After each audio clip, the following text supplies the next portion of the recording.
هر وقتا که بنده فکر کنه که اندکه که عمرش برای آخرتش گذشته، همین گونه فکر قلب می شوشته، زیرا را که پیغمبر خدا گفته که 1 ساعت فکر کردن برای ثواب آخرت بهتر از 1 سال نماز نفل خواندن.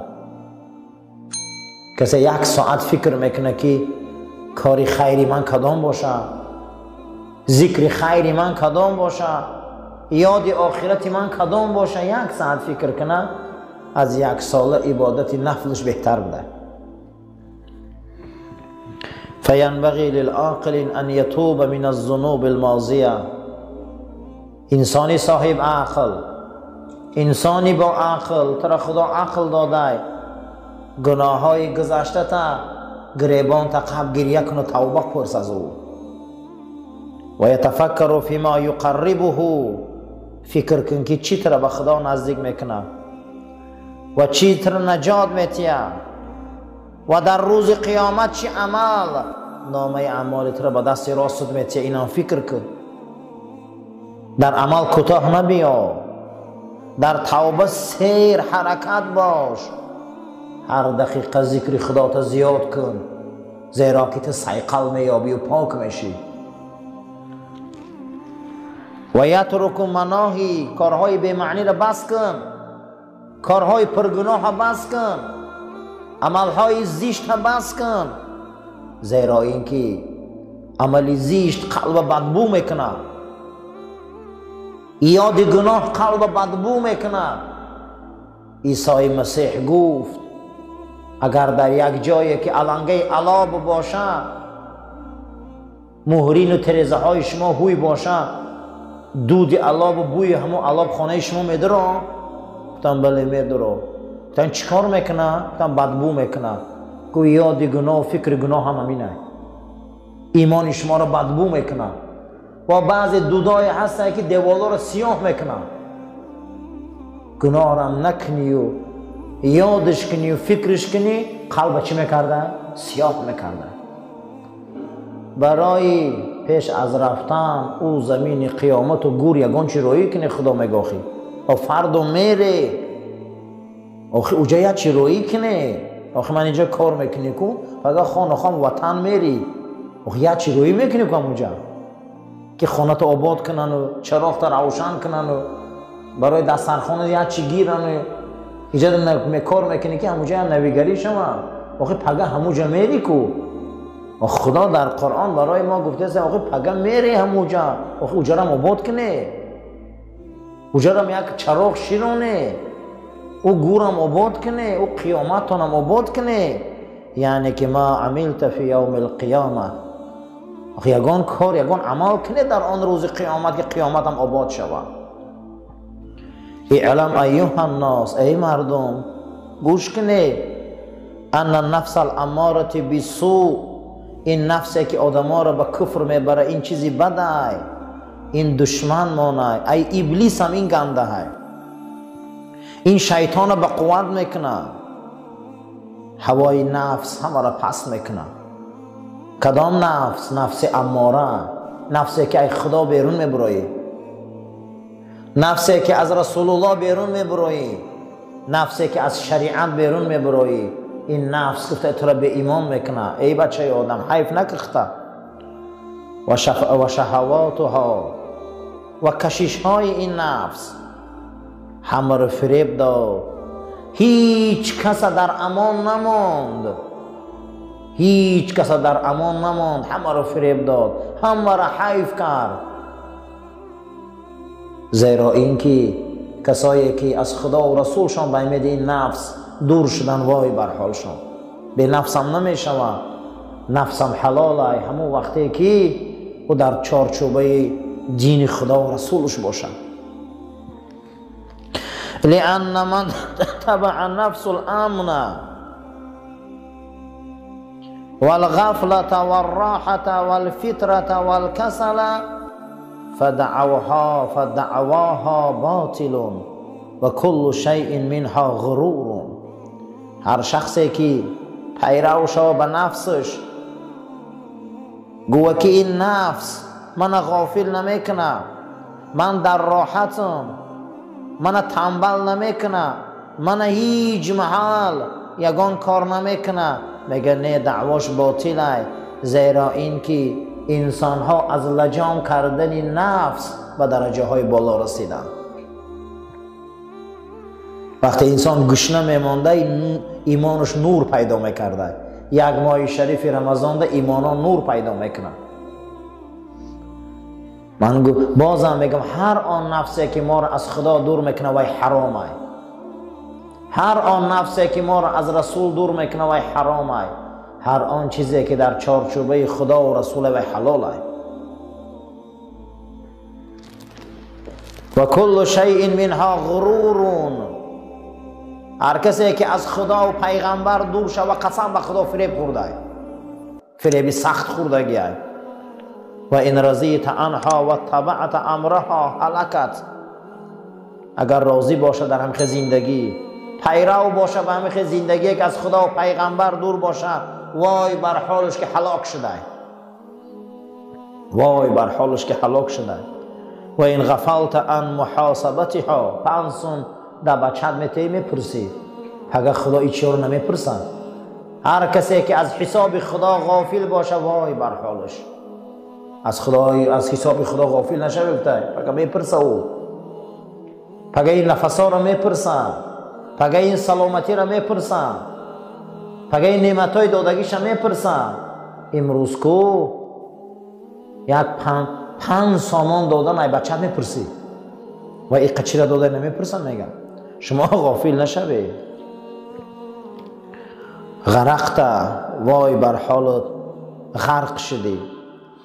و این عجزت عن مخالفتها، نفس به درجه آدم متهم میکنه که تو دیگر ناتوانی که او در زید برایی. آنم آدمایی که حرام میخورن، حرام میپوشن، حرام کار میکنن و یا دیگر بنده نفس شدگن و یا عاجز شدگن، دیگر برآمده نمیتونن و یا دیگر برآمده و خلاص خوردن نمیتونن. و تبعت هواها قادتک الی النار. اگر تو پیرو با اون نفس باشی که تو را به حرام میبره، تو را به نیرنگ میبره، تو را به فریب میبره، تو را از خدا و رسول دور میکنه، وای بر حالت. این یک لجامی هسته که تو را به جهنم نزدیک کرده، کشیده. احتیاط باش، احتیاط باش، احتیاط باش. وليس للنفس مرجوع الى الخير، هي رأس البلايا ومعدن الفزيحة وهي خزانة إبليس ومأوى كل شيء لا يعرفها الا خالقها. از برای نفسی که شما را از خدا و رسول دور میکنه امید خیر نکنه، زیرا سرچشمه همه بلاها از خدا و پیغمبر دور شدن. سرچشمه همه بلاهای کجا بوده است؟ از خدا و رسول دور شدن. گنجینه تمامی، خزینه تمامی آفت و بلا از بنده نفس شدن سر می شده.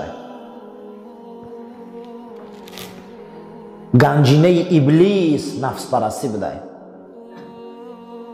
همه بدی ها از داخل نفس پرستی پیدا می شود. نفس غیر خالقش کسی نمیشناسه، فقط نفس خدا میشناسه. خدا رای حلش گم زده برای ما. یکم چیزی که ما و شما را از نفس بد دور میکنه، واتقوا الله، چی بده؟ از خدا پروا کنی. از خدا پروا کن. برای هوای خنک سرتو میپوشانی، برای یک هوای سرد پوپوشی گرم میپوشی، پروا میکنی. برای ایمانت پروا نمیکنی، برای ایمانت زیق نمیشی، برای ایمانت یک مراتبه حسرت نمیخوری. چیکار کرده استم؟ ان الله خبیر بما تعملون. خداوند خبرداره به هر یک عملی ما، چی نیک میکنیم چی بد، چی شایسته میکنیم چی ناشایسته. برای همین هیچ محل در گناه سبوک ندانیم، هیچ محل ثواب کم ندانیم. شاید میگه گناه سبوک ندان که شاید در او غضب الله باشه. هیچ محل ثواب کم ترک ندان که شاید در او رحمت الله باشه. پروردگار اولی تعلیماتی که به ما میته میگه از خدا پروا کنه، خدا را پیش نظرتان بیاره، خدا را بینا دانه، خدا را شنوا دانه، خدا را صاحب قدرت دانه و همه کار در حق شما میکنه، همه کار در حق شما میتونه. شما عاجزه در پیش او و دانه که از همه عملهاتان او به خبره. اوحی الله الی موسی علیه السلام، خدا با موسی گپ زد. یا موسی، ای موسی، این اردت ان اکون اقرب الیک من کلامک الی لسانک، میخواهی که تو به سوی من نزدیک باشی از همین سخنت، از همین زبانت. و من وسوسه قلبک الی قلبک، از همین خواهشات قلبت، از قلبت به من نزدیک باشی. و من روحک الی بدنک، میخواهی که از همین روح و بدنت به من نزدیک باشی. و من نور بصرک الی عینک، میخواهی که از نور چشمت، خیلی که به چشمت نزدیک اینم نزدیک باشی. و من سمعک الی اذنک، میخواهی که از شنوایی گوشت که در گوشت چقدر نزدیک اینم شنواتر به من نزدیک باشی، از همین نارم نزدیک باشی. فاکثر من صلات علی محمد صلی الله علیه و سلم. پس موسی صلوات آخران پیغمبر زیاد گو. اگر تو صلوات آخران پیغمبر زیاد گویی و من همین قدر نزدیکتر میشی. این شب صلوات های، هیچ محل صلوات فراموش نکنه. صلوات دروازه های رحمت میکشاید. صلوات غضب خدا را خاموش میکنه. صلوات ملائکه را به زمین نزدیک میکنه. صلوات حاجت های ما را کشاده میگردانه. صلوات ما را نورانی میگردانه. صلوات ما را به پیغمبر نزدیک میگردانه.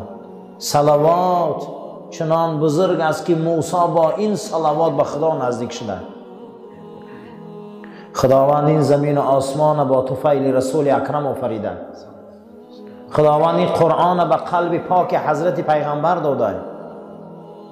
این دنیا به نام محمد کلید می شود صلی الله علیه و سلم. برای همین اللهم صل علی سیدنا و نبینا و مولانا محمد صلی الله علیه و سلم و علی آل سیدنا و نبینا و مولانا محمد صلی الله علیه و سلم.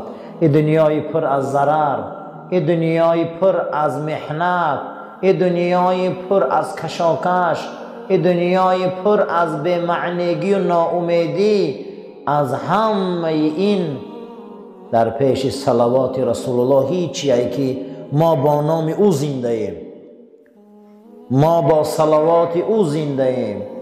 ما با نام او پایداریم. اگر او با نامش نباشه این دنیای پر و غم و محنت و ناامیدی ما در کار نیست. موسی میخوای به من نزدیک شوی، صلوات رسول ما زیاد